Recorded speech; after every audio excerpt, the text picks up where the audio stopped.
So the next thing we're looking at is looking into factorization of polynomials, and part of that is looking at this thing called the remainder theorem. Now if we have a think back to the examples we just did with long division and synthetic division, we found that the remainders were 0, 23 and negative 1 3/8, or negative 11 over 8.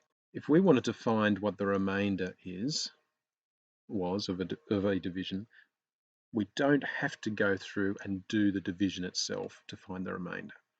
We can do a simple calculation in order to find that, and that's using this thing called the remainder theorem.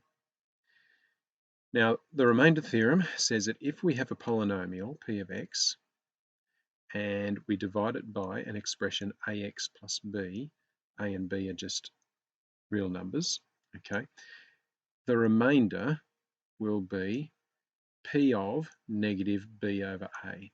We've already seen that when we have a number in here, we replace the x, or a variable in the polynomial, with this number. So what we need to do is find the value of the polynomial when our x is replaced with this here. So let's just have a look at this example. Now these examples here are from the same examples of the division, but we're just using the remainder theorem to find the remainder. All right, so we've got our polynomial p of x, which is this one here, and dividing by x plus 2. Now negative b over a, our b value is this one here, which is the 2, or positive 2. So we need to divide by, we need to find p of negative 2 over 1, because our a value is 1, because that's the coefficient of x. So negative 2 over 1, or negative 2. So p of negative 2 is going to be negative 2 cubed plus negative 2 squared minus 14 times negative 2 minus 24. And we go ahead. This becomes here, with negative 2 cubed is negative 8. This becomes plus 4. Then it's plus 28 and minus 24. So negative 8 plus 4 is negative 4, plus 28 is 24, minus 24 is 0. So our remainder is 0, which is the same as what we had when we did the division. The next one, 3x cubed plus x minus 3 is our polynomial p of x, dividing by x minus 2. So we need to find what is p of negative 2 over 1. So in other words, p of 2 over 1, or p of 2. So p of 2 is equal to 3 times 2 cubed plus 2 minus 3. 3 times 8 is 24, plus 2 minus 3, that's 26 minus 3 is 23. So then our remainder is 23, which is the same as what we had from the divisions. And then the last one we'll look at, okay, 3x cubed plus 2x squared minus x minus 2 dividing by 2x plus 1. We need to find p of negative 1 over 2.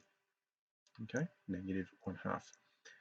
P of negative 1/2 equals 3 times negative 1/2 cubed plus 2 times negative 1/2 squared minus negative 1/2 minus 2.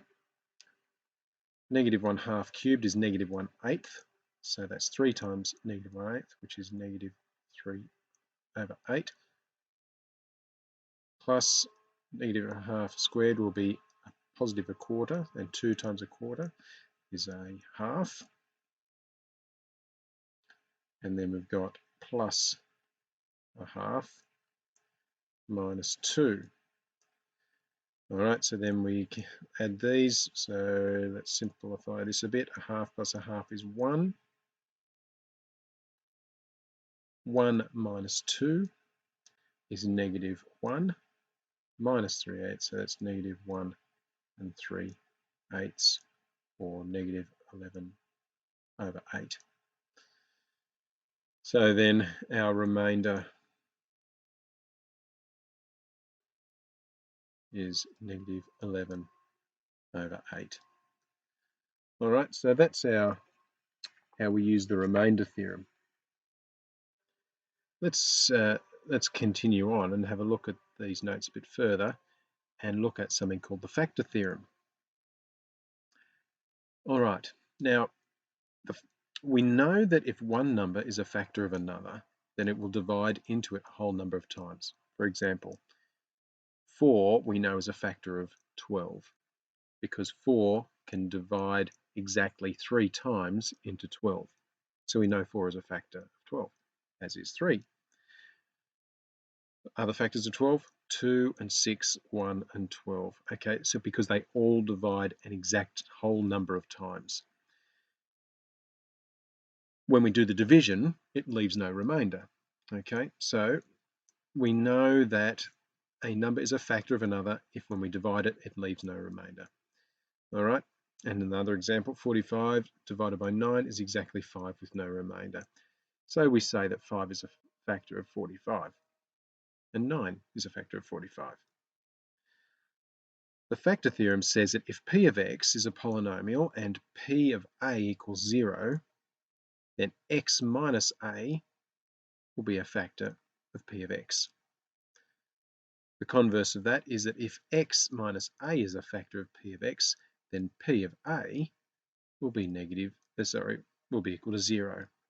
In other words, when using the remainder theorem, we find that it's equal to 0. There's no remainder.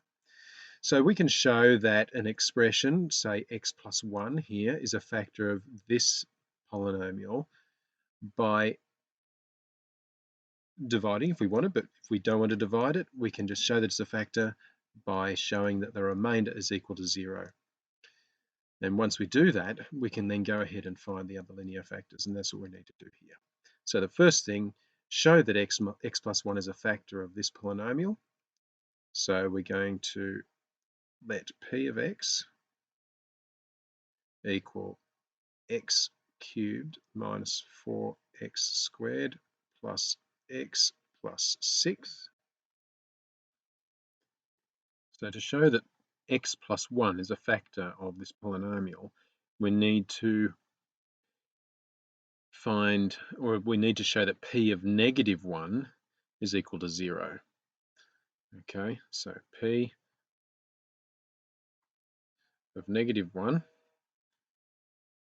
is equal to negative 1 cubed minus 4 times negative 1 squared plus negative 1 plus 6.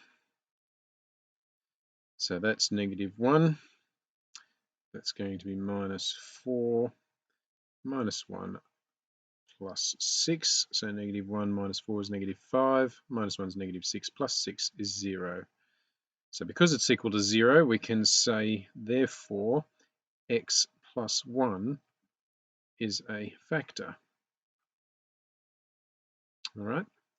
That means that if we divide x plus 1 into this polynomial, it will go an exact number of times, leaving no remainder. So what we can do now is this other part, which says, hence find the other linear factors. Okay, this is one linear factor. Okay, this is a linear expression because the x part here is just power of 1. Okay, so what we need to do now then is divide this into this. So just to make it a little quicker, what I'm going to do is use synthetic division. So that's 1x cubed minus 4x squared plus 1x plus 6. I didn't really need to have those there, did I? So I'll just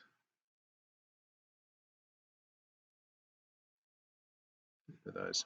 Okay, and we need to put this negative 1 out the front here. Bring down the 1. 1 times -1 is -1. Add these, we'll get -5. Multiply them, and we get +5.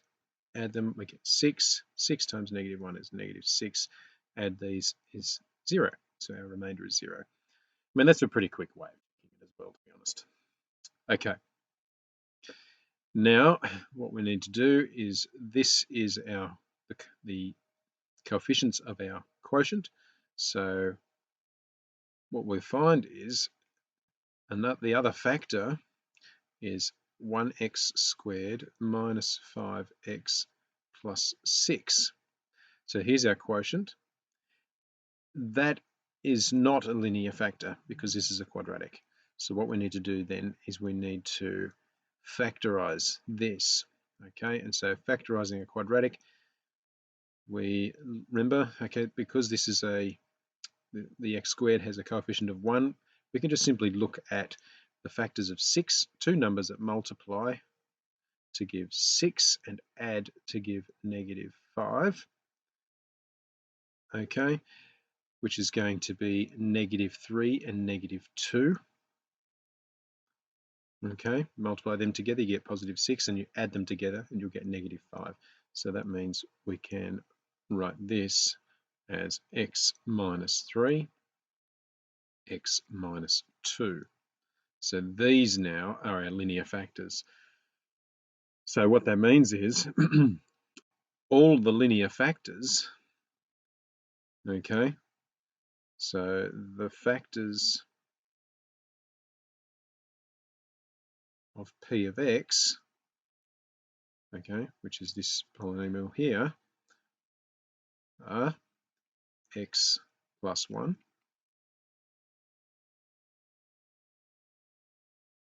x minus 3, and x minus 2. So if we multiplied these all together and expanded it fully, this is what we would get.